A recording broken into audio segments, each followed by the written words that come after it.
We just listened to the first 2 episodes of a new podcast, and we want to tell you all about it. The show is called Nobody Should Believe Me, and it's a groundbreaking investigation into Munchausen by proxy. Anyone who listens to Murdersheet knows we really appreciate a deep dive into a subject. Well, no one has ever done anything of this depth and breadth on the topic before.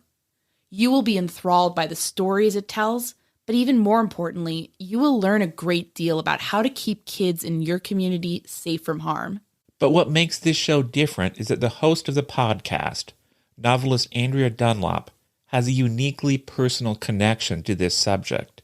Someone close to her was investigated for Munchausen by proxy a while ago. So to her, this is not just something that happens to other people. Her personal story really gives this show an emotional punch. It also means she really makes an effort to get at the humanity of all of the people involved, all the victims and survivors. This isn't a podcast that focuses on the gruesome details. It has heart. Andrea really uses her storytelling skills to help us get to know the wide variety of people whose lives have been affected by Munchausen by proxy. New episodes drop every Thursday.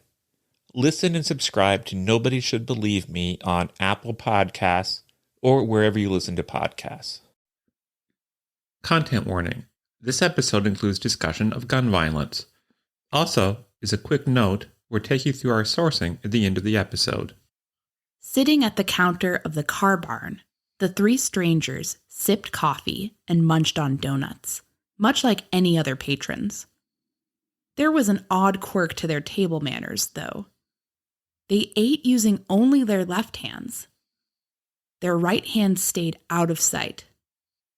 Later on, it had become clear that they'd been keeping those poised over their holstered guns. Almost everyone else at the Carbarn on that summer morning worked on Sioux City's network of streetcars, as linemen or conductors or motormen. That's what the restaurant, situated at 1605 West 3rd Street, was known for. An unassuming spot where folks in the streetcar industry could hang out and grab a jolt of coffee or pop at all hours, a sort of beacon in the darkness before or after a long shift. But in the early morning of July 22nd, 1919, 3 men working in an entirely different business decided to make the Carbarn their breakfast stop. And that decision would have deadly consequences. The stranger sitting nearest the door was B.C. Tex Maynard. The one furthest away was Jim Davis. They answered to the man sitting between them, Donald Red Burzette. A feared name among the region's bootleggers, Red Burzette was a rogue among rum runners, often hijacking other gangsters' shipments. And the 33-year-old and his crew weren't above using violence to get their hands on the liquor made so valuable by Iowa's 1916 law bolstering statewide prohibition rules. Police believed that they'd murdered several people already. Burzette and his gang were wanted for murder, robbery, and hijacking. And little did they know, but the police knew exactly where they were. With veteran detective James Garfield Britton leading the charge, rifle in hand, a squad of Sioux City police were seconds from bursting into the Carbarn. The raid would devolve into what amounted to a 10-second bloodbath. But who would be left standing when the gun smoke cleared?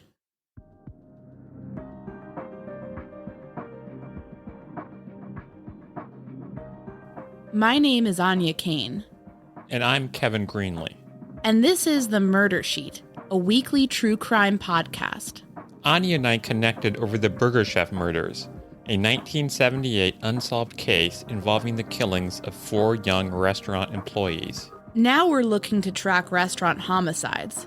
To help us understand the patterns of these crimes, we created a spreadsheet of nearly 1,000 eatery-related killings, the Murder Sheet.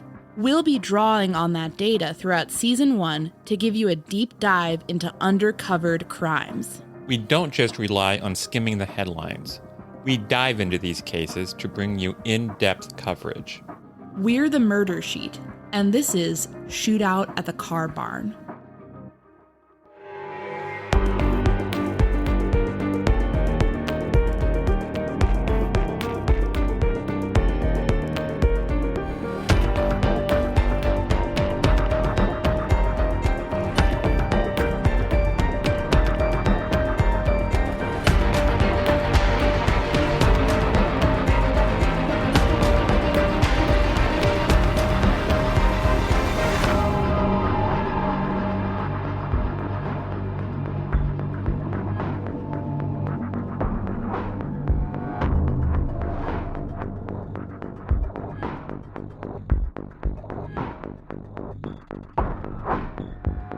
Now, if you're like me and largely ignorant of Iowa history, when you hear the phrase Sioux City Shootout, glimpses of the frontier likely come to mind for you. Grizzled figures in cowboy hats and spurs, Sergio Leone close-ups on their weathered faces, circling one another at high noon. But Sioux City's frontier days were 6 decades in the past by the time the events at the Carbarn unfurled. Here's Haley Aguirre, the archival records clerk at the Sioux City Public Museum, on what the city was like back then. So yeah, Sioux City was definitely a working town, a major town, and definitely an economic force to be reckoned with. By 1910, Sioux City was Iowa's second biggest city, with an enormous meat processing industry. This place had it all in terms of the meat business: poultry dressing plants, hog serum manufacturing, major packing houses, and a huge livestock market. Other major businesses included bricks, dairy, grain milling, and even popcorn. F.W. Woolworth opened his namesake chain there in 1912. The local Davidson Brothers was the largest department store in the state of Iowa at the time. Sioux City was also a hotspot for automobile dealers, suppliers, and mechanics, in a state that was becoming increasingly swept up in the car craze. In other words, it was a real hub, an important city in the region. The post-war boom had been good to Sioux City.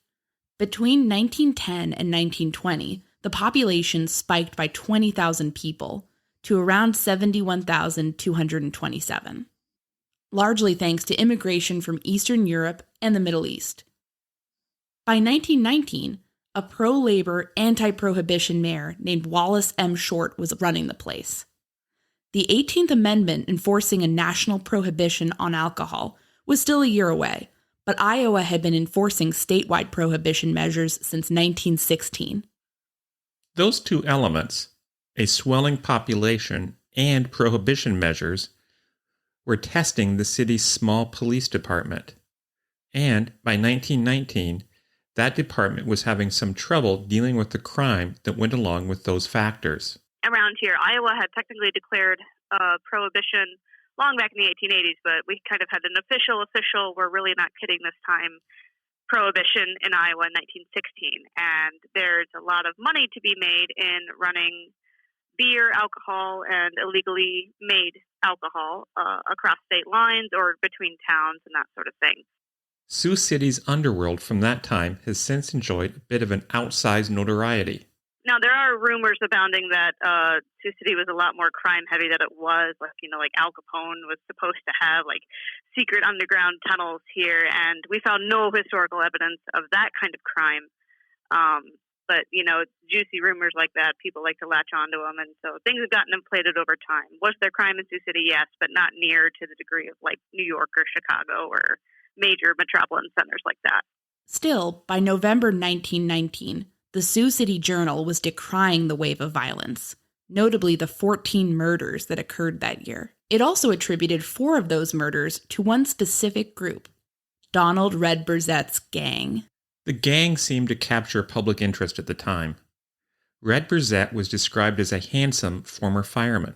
The Des Moines Register did a whole feature story in December 1919 blaming the bootlegging brouhaha on Burzette's wife May, dubbing her the beautiful brunette bandit queen. Burzette and his gangsters were reportedly particularly vicious in the Iowa underworld. The Burzette gang was linked to the killing of soft drink restaurant owner Charles Toothaker, Lars Peterson, grocery store owner D.H. Peterson, and bootlegger Claude Lettner. On the surface, some of these cases seem pretty across the board, and we almost wonder if the gang's reputation outstripped its criminal activity. But then again, a large gang might exhibit different tendencies depending on who's involved in a particular job. Burzette's history of crime dated back to his early years.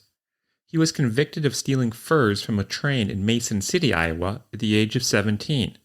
Later, he upgraded to stealing cars. Burzette allegedly declared early on in his life that he'd never be taken alive, and he was often heavily armed, according to the Sioux City Journal. Many law enforcement officers noted that he strode around Sioux City as many were too cowed to attempt to arrest him and risk a gun battle. It was starting to seem like the Sioux City Police Department was no match for the chaos stirred up by groups like Burzette's. Police force didn't grow at the same rate as the population, and they definitely had their hands full trying to catch these guys running either the illegal liquor runners or the people who were making this liquor for sale. By 1919, Detective Britton was 39 years old and a 12-year veteran of the Sioux City Police Department.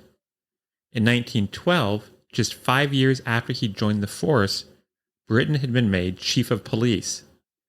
The position hadn't been permanent, however. In 1915, a city councilman reorganized the whole police department, effectively demoting Britton. Councilman Deneen said that the move wasn't about Britton's performance, noting that the departing chief had always known his role was temporary. But he did express dismay at the rise of burglary, robbery, and sandbagging in the city. Perhaps capturing Red Burzette, by most accounts the baddest bootlegger around, was a way to redeem himself in the eyes of the brass. Burzette was known as a deadly shot, but Britton was a military veteran and one of the best riflemen on the force. There also seemed to have been plenty of pressure all around. One thing that didn't help was the fact that state police had a habit of kidnapping prisoners from the Sioux City force. In fact, that was part of the impetus behind the Carbarn raid. Let's jump back to that July morning, before the tragic events at the Carbarn. Around midnight, Britton captured a Burzette gang member named Siglin. State police had apparently swooped in and taken him off for questioning. Frustrated, Sioux City Police Chief Gustav Danielson told Britton that the force would go out the next day and stay out until they'd apprehended more Burzette gang members. Let's take a quick break from the murder sheet to tell you about a podcast investigating yet another unforgettable crime. The Orange Tree is a 7-part series about a 2005 homicide that happened near the University of Texas at Austin.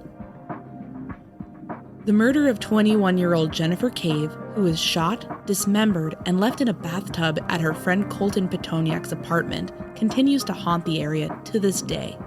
Like the Burger Chef murders, this case features plenty of twists and turns, including Colton's flight to Mexico with another UT student, Laura Hall.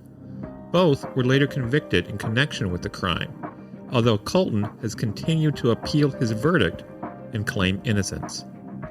The business student turned convicted murderer now says that he doesn't even remember much about the night Jennifer died. The Orange Tree is reported on and produced by Haley Butler and Tanu Thomas, who were both seniors at the University of Texas when they started this project. Together, Haley and Tanu strive to piece together this tragic story in an in-depth podcast that features audio from courtroom scenes and interrogation rooms, prison phone calls, and exclusive interviews with both the perpetrators and the victim's family. You can binge all 7 episodes of The Orange Tree today on Apple Podcasts or wherever you listen to podcasts. And now, back to the murder sheet. Around 5 a.m, Burzette, Maynard, and Davis drove their automobile to an auto hospital garage run by a man named Mandel. They forced the employee on duty there, a man named Malcolm McLeod, to change a tire. As the bootleggers rambled off, Maynard let loose a comment about grabbing breakfast at the Carbarn. Maybe they didn't realize that McLeod's father was a veteran police officer. Either way, the auto worker called Sioux City Police Captain John Shannon. The tip seemed to electrify the agency that morning. This was their big chance to bust the Burzette gang, before the state authorities could come in and cover themselves in glory.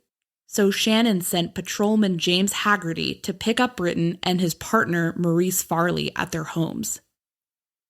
Together, the 4 officers sped off to the Carbarn to intercept the gang before they could hop town. Now let's duck back into the Carbarn. Red Burzette and his gang weren't the only people in there that quiet morning. There was Counterman Christopher Brown and a cluster of linemen. If they didn't feel any dread eyeing the three strangers at the counter, they must have at least tensed up seeing Britton charge through the door. Upon entering the establishment, Britton did the thing that so many around Sioux City had been afraid to do for such a long time. He ordered one of the fastest shots around to surrender without a fight. Burzette wasn't about to raise his hands, though. Instead, he got up and opened fire at Britton. Davis followed suit. Brown and the linemen hit the floor as the air around them exploded. Britton fired back at the bandits and didn't stop there. He kept moving toward Burzette. Soon, the detective and the bandit were 5 feet away from each other, still shooting. It's hard to imagine what either one of them was thinking and feeling at that moment. Surprise? Fear? Or were they just intent on taking the other down at any cost? Farley raced inside next, exchanging shots with Maynard. He also shot Davis. All in all, the shooting was over in about 10 seconds. 17 shots in total had been fired. Burzette stopped shooting and slumped against the counter.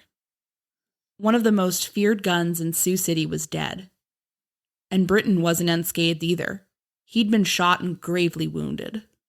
Farley ended up with a graze wound to his head. Burzette's companions lay injured in the restaurant. With his leader dead on the floor before him, Maynard dared the officers to get it over with and shoot him in the head. Davis asked Farley why he'd shot him. Farley and Shannon helped Britton, bleeding from a gut wound, into the police car. The injured detective was taken to St. Vincent's Hospital, where doctors performed an emergency surgery on him.